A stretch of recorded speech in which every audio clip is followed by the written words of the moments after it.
RTC బస్సులు diesel బస్సులు ఎక్కువ కాలుష్యాన్ని వెదజల్లుతున్నాయి. ఈ నగరంలో 3000 ఆర్టీసీ బస్సులు తిరుగుతున్నాయి.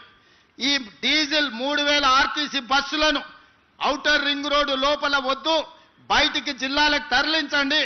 ఈ నగరంలో మొత్తం 3000 ఎలక్ట్రిక్ వెహికల్స్, ఎలక్ట్రిక్ ఆర్టీసీ బస్సులను మీకు ఇస్తామని చెప్పి కేంద్ర ప్రభుత్వంతో మాట్లాడి రాబోయే సంవత్సరం లోపల నగరంలో మొత్తం డీజిల్ బస్సులను నగరం అవతలికి తరలించడమే కాదు, 3000 ఎలక్ట్రిక్ బస్సులను నగరానికి అందించి కాలుష్యాన్ని తగ్గించే ప్రయత్నం చేస్తాం.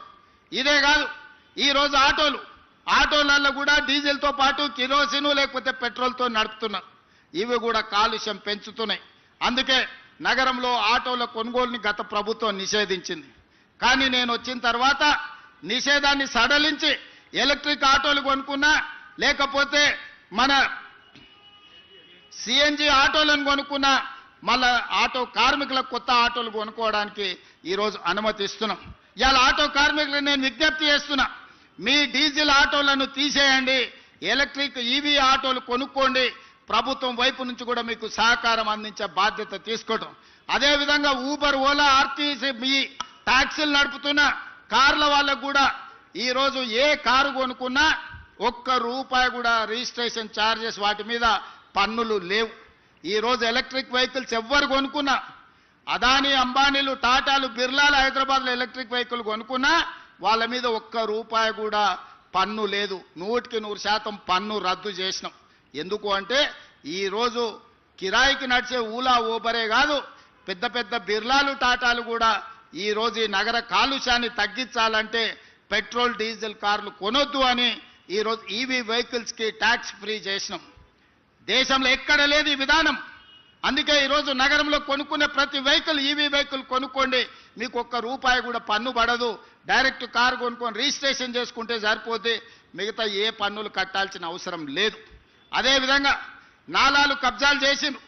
దాంతో వర్షాలు వచ్చినప్పుడు మురుగునీరుతో పాటు వర్షపు నీళ్ళన్నీ అడ్డం పడుతున్నాయి. ఇవాళ చిన్న వర్షం వస్తే రోడ్ల మీద నడుముల లోతు నీళ్లు నిలబడుతున్నాయి. ఎక్కడికక్కడ చెరువులు కబ్జా అయినాయి, నాలాలు కబ్జా అయినాయి.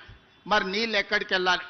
నీళ్లు ఉండాల్సిన ప్రదేశంలో మనం అపార్ట్మెంట్స్ కట్టుకుంటే మనం ఉండాల్సిన ప్రాంతాన్ని నీళ్లు ఆక్రమించుకుంటున్నాయి. నీళ్లు రోడ్ల మీదకి రాలే. నీళ్లు ఉండాల్సిన చెరువులను, కుంటలను, నాలాలను మనం కబ్జా పెట్టుకుంటే ఆ నీళ్లు ఎక్కడికి పోవాలనో తెలవక నగర రోడ్ల మీదకి నీళ్లు వస్తున్నాయి. అందుకే ఈరోజు హైడ్రా ద్వారా అన్యాయంగా ఆక్రమించుకొని ఈ చెరువులలో కడితే వాటిని తొలగించే ప్రయత్నం చేస్తున్నాం. ఆ మధ్యకాలంలో మీరు చూసి ఉంటారు, అక్కినేని నాగార్జున గారు కన్వెన్షన్ విషయంలో ప్రభుత్వం తొలగించింది.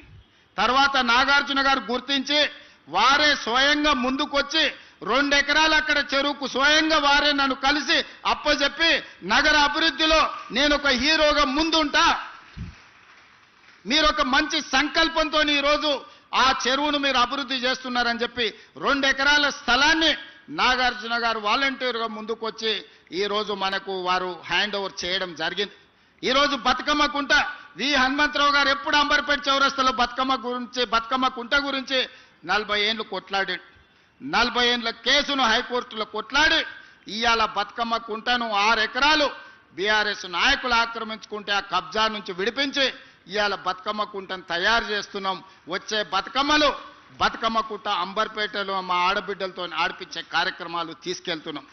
ఇవాళ మిత్రులారా, కోర్ అర్బన్ రీజన్ కావచ్చు, సెమీ అర్బన్ రీజన్ కావచ్చు, రూరల్ తెలంగాణ కావచ్చు, ఒక ప్రణాళికబద్ధంగా డిసెంబర్ 9 లోపల మన విజన్ డాక్యుమెంట్ను రిలీజ్ చేసి తెలంగాణని 100 సంవత్సరాలకు అవసరమైన అభివృద్ధి కోసం ఈరోజు ప్రణాళికలు చేస్తున్నాం. ఇదే కాదు, అక్కడ ఎయిర్పోర్ట్ ఉంది, ఇక్కడ నగరం ఉంది. కానీ ఎయిర్పోర్ట్కి అవతలి వైపు విశాలమైన లక్షలాది ఎకరాల భూములు ఉన్నాయి. అందుకే అక్కడ 30,000 ఎకరాలల్లా భారత్ ఫ్యూచర్ సిటీ అని ఒక గొప్ప నగరాన్ని నిర్మించాలని ఎయిర్పోర్ట్ నుంచి మెట్రో రైలుతో పాటు పెద్ద హైవే కారిడార్స్ వేసి ఈరోజు ఒక నగరాన్ని మనం నిర్మించుకోబోతున్నాం. ప్రపంచంతోనే పోటీ పడే నగరాన్ని అక్కడ స్పోర్ట్స్ యూనివర్సిటీ, అదేవిధంగా ఆర్టిఫిషియల్ ఇంటెలిజెన్స్కి సంబంధించిన ఇన్వెస్ట్మెంట్స్, అదేవిధంగా ఫార్మా కంపెనీలకు నాన్ పొల్యూటెడ్ ఇండస్ట్రీస్ కోసం, ఐటీ కంపెనీల కోసం, అదేవిధంగా ప్రజలు నివసించడానికి అవసరమైన ఒక్క గొప్ప నగరాన్ని ఈరోజు అక్కడ నిర్మించుకోబోతున్నాం. 30,000 ఎకరాలల్లా దాదాపుగా 20,000 ఎకరాలు ఓపెన్ ఏరియా, ఒక 15,000 ఎకరాలు అయితే మొత్తం ఫారెస్ట్ కిందనే డెవలప్ చేస్తున్నాం. ఎందుకంటే ఈరోజు కాలుష్యం లేని నగరాన్ని నిర్మించాలి, నెట్ జీరో సిటీని నిర్మించాలని 30,000 ఎకరాలల్లా దాదాపుగా 15,000 ఎకరాలను పార్కుల కిందనే వదిలేస్తున్నాం. మిగతా 15,000 ఎకరాలల్లా రోడ్లు ఇతర అభివృద్ధిని చేసుకుంటూ ఒక గొప్ప నగరానికి ఈరోజు ప్రణాళిక చేస్తున్నాం. ప్రపంచమంతా ఈరోజు భారత్ ఫ్యూచర్ సిటీ వైపు చూస్తుంది.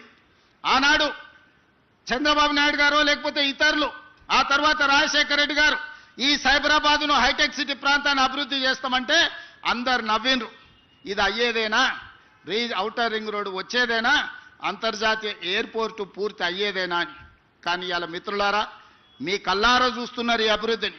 ఔటర్ రింగ్ రోడ్డును చూసారు, అంతర్జాతీయ ఎయిర్పోర్టును చూసారు, హైటెక్ సిటీని చూసారు, గచ్చిబౌలి చౌరస్తాను చూసారు. ఒకనాడు ఈ ప్రాంతానికి రావాలంటే 6 తర్వాత ఊరికి పోయినట్టు ఉండేది. ఇవాళ నగరమే ఇక్కడ ఉన్నది, అక్కడున్న నగరం నిద్రపోతుంది 9 తర్వాత. ఇక్కడ 24 గంటలు ఉద్యోగ ఉపాధి అవకాశాలతోని తలతల మెరుస్తుంది. ఈ ప్రాంతం కలకలలాడుతుంది.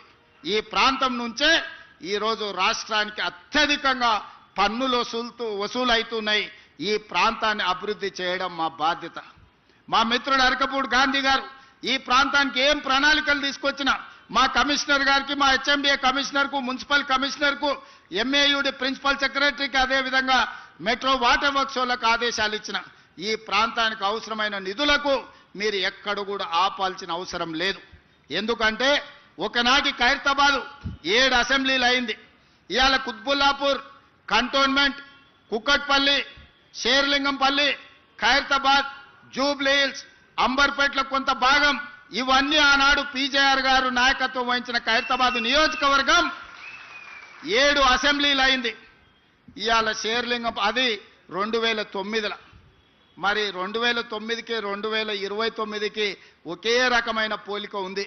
ఆనాడు పీజేఆర్ గారు నాయకత్వం వహించిన ఖైరతాబాద్ 7 అసెంబ్లీలు అయి 7 మందిని ఎమ్మెల్యేలు చేసింది. ఈరోజు మా మిత్రుడు అరకపూడి గాంధీ నాయకత్వం వహించే షేర్లింగంపల్లి కనీసం 4 అసెంబ్లీ